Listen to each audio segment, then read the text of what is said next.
How's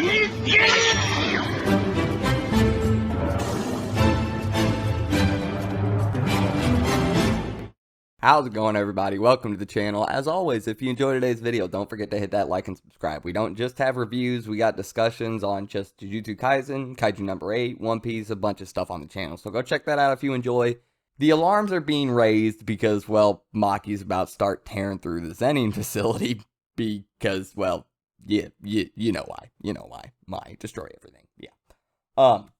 We get introduced to Ranta Zenin, who is a member of the Hey Squad, along with Naoya, Junichi, and somebody else will be introduced to this chapter, but that is for later on. Before that, Ranta is telling them that Ogi's dead, Maki's the one that did it, and the Kukuru Squad is on their way to go intercept Maki right now. Naoya and Junichi have a much more adverse reaction to Ogi dying than some of the people from the Kukuru Squad because they know what Ogi was planning to do. They know Ogi was planning to kill Maki. So this was not some sneak attack from Maki. This was not like the head of the Kukuru Squad. I can't remember his name right at the moment. Like he said, like, oh yeah, even Ogi could be killed on the toilet or while he's sleeping. No. Junichi and Naoya know that is not the case. So anyway, moving on to this Kukuru Squad. These are all men from the Zenin clan that have no curse technique. Now, with these being all men, Maki was a part of it before she went to Jujutsu Tech, but with Maki not being in it, now it's back to being all guys. It was all guys and then Maki. Because, well, Maki doesn't have curse technique, and they train in martial arts. That's what Maki does, so it's kind of the perfect place for her to be to get stronger. The head guy sends them all ahead, tells them, you better take her out before I get there. If you guys are slow, I'm the one who gets in trouble with Junichi. So they all go ahead, and they all find Maki in the cursed spirit pit where she was when she was with Mai and taking out Ogi and everything. And they decide to surround her, and also, keep in mind, they mention she has 2 unidentified cursed objects with her. So yeah, she has the sword that Mai made, and yes, she also picked a dragon bone back up. I said this before, she better grab Dragon Bone, because, well, Ogi beat her, and then it was just laying on the ground, and I was like, I swear to God, if she just walks away and doesn't grab that thing, I'm gonna be mad. So no, she grabbed it, that's awesome, and yeah, like I said, these guys all surround Maki in the Cursed Spirit Pit, and Maki's sitting there kind of coming to her senses more, remembering exactly what happened. Like, she starts remembering everything that led up to this, Naoya asking her, what are you gonna do? Her thinking to herself, what was I gonna do? And she remembers Mai and her as a child, and she starts thinking maybe that was the right path for us. She knows it's too late now. And she says in her head, she says, I'm so sorry, Mai. And then she remembers Mai asking her to destroy everything. And the eyes go wide again. And we are right back to Toji style Maki, alright? I can't get enough of Toji style Maki. I love this.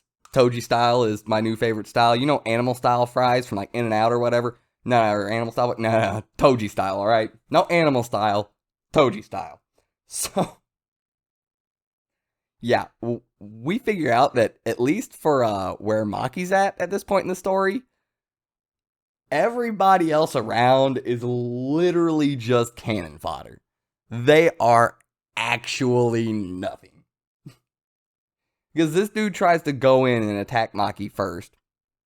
Immediately gets his arm sliced off. Doesn't even know what happened. Maki's already rolling over his back.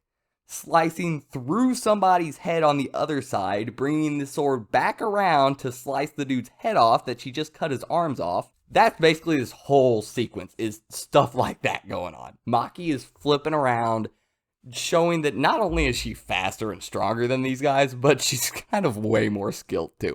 Maki is just on a whole different level compared to these dudes. 100%. While she's swinging the sword back up, she's already flipping the sword in her other hand around to jam it into the back of another dude, while she brings the dragon bone back up after cutting dude's head off and slices straight up through a dude's throat, jugular, whatever, skull, face, everything. Some more crazy sliding around, flipping, dipping stuff happens, and then she just decides, you know what, I don't need the swords. Jumps up, blocks somebody's punch with one foot, and then kicks him in the face so hard with her other foot, she snaps his neck. Y'all understand why Maki might be my favorite person in this series?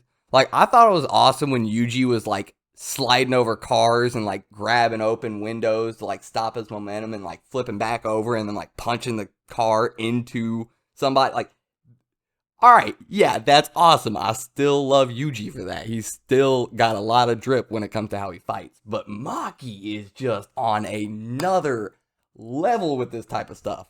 She literally just hopped up, one foot said nope, the other foot said nope even harder and snapped dude's neck. But no, we're not done. We're gonna flip around and grab some dude's head with our knees and probably just overkill him, flip down, put our hand on the ground, stab a dude in the thigh after I just slit his stomach open. Then I'm gonna drop all the way down to the ground like Spider-Man and cut somebody's foot off halfway up the calf just because, you know, that guy's not already dead. Maki literally did like 3 flips, cut like 4 heads off, cut like 6 limbs off, snapped the dude's neck with her foot, pulled some Spider-Man crap. Like, what more do you want out of this? How is she not like number 2 or number 1 on your list? This girl's too good. So, main guy from the Kukuru squad gets there and is pretty surprised to see all of his squad just annihilated. And this is when we get introduced to Chojuro, another member of the Zenin clan, another member of the Hei squad with Nalia, Jinichi, and Ranta.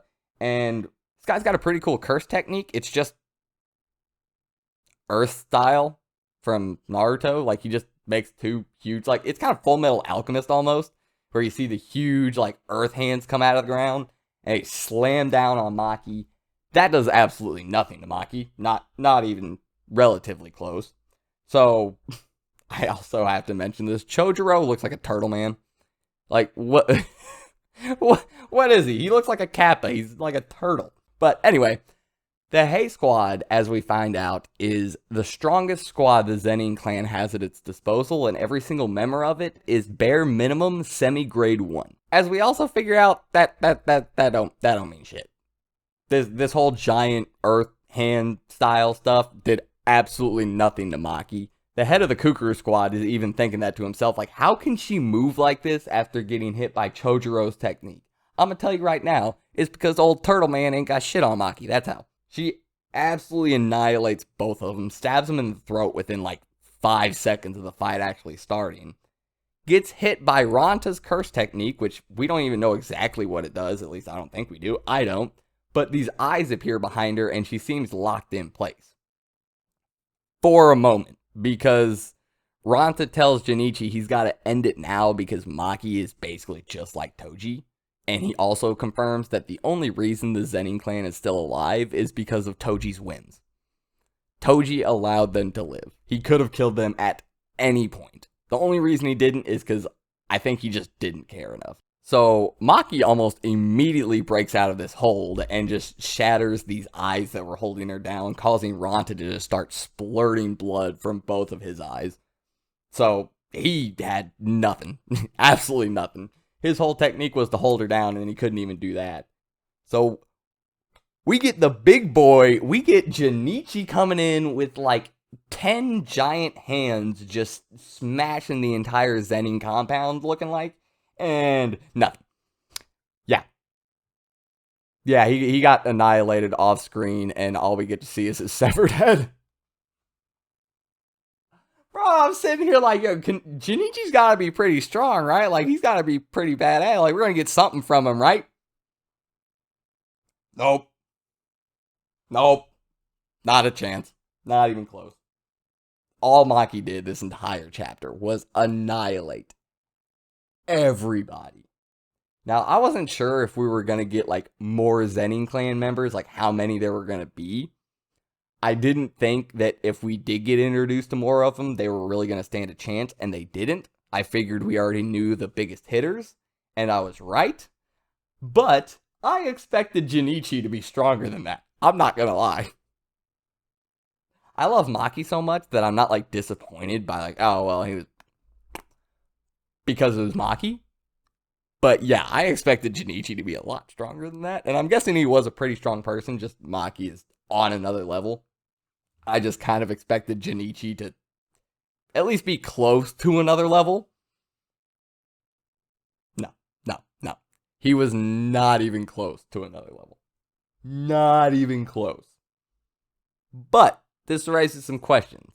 Is Naoya on another level? Because Naoya's standing there pretty confident, one-on-one. They're the last two. So, I don't know. Maybe we'll get an okay fight next time. But I really don't think Naoya has that much of a chance. He has a lot. He's really, really fast. So, there is that.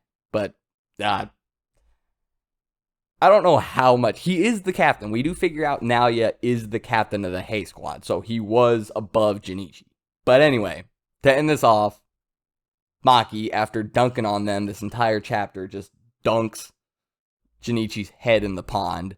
And Naoya asks her with... Naoya, shut up. Naoya asks her, he's like, do you not even have a heart? Really? You're gonna say that? Really? After the stuff you guys have pulled? But Maki's not even playing around. She's 100% serious. And she says, no. He took it away. Talking about Ogi killing Mai. Right back to the fields, Maki. Good job. God damn. But, with that being said, we're probably going to have a fun fight next time. At least I hope so. Although, with the showing Mai put on this chapter, I'm much further towards the Maki is just leagues and above everybody else around right now.